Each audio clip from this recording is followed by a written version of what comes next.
কিছুদিন আগে এই যে রফিক নামক একজন এসে আমাদেরকে হুমকি দামকি দিয়ে হাসপাতাল ছেড়ে দেওয়ার জন্য বলেন, এবং তার সাথে আসেন কমল নামে একজন, উনিশও আমাদের ধমকি দেবেন। কমলকে আপনারা চিনেন মনে হয়, ওই যে পলাতক পতিত, ওই যে প্রভাবশালী নেতার বাড়ির বাইফু সে।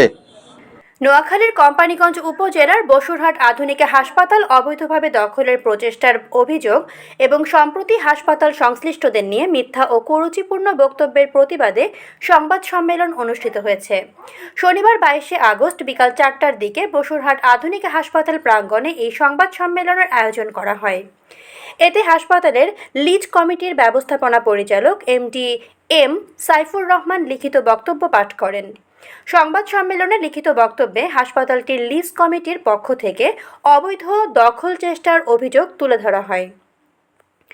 একই সঙ্গে হাসপাতাল পরিচালনা ও লিজ কমিটির সদস্যদের নিয়ে সম্প্রতি দেওয়া বিভিন্ন বক্তব্যকে মিথ্যা, কুরুচিপূর্ণ ও উদ্দেশ্য প্রণোদিত দাবি করে এর প্রতিবাদ জানানো হয়। এ সময় বসুরহাট আধুনিক হাসপাতাল লিজ কমিটির চেয়ারম্যান আব্দুল খালেক ভূঁইয়া সহ কমিটির অন্যান্য সদস্য ও সংশ্লিষ্ট ব্যক্তিরা উপস্থিত ছিলেন। সংবাদ সম্মেলন শেষে আব্দুল খালেক ভূঁইয়াকে নিয়ে কুরুচিপূর্ণ বক্তব্যের প্রতিবাদে মানববন্ধন অনুষ্ঠিত হয়।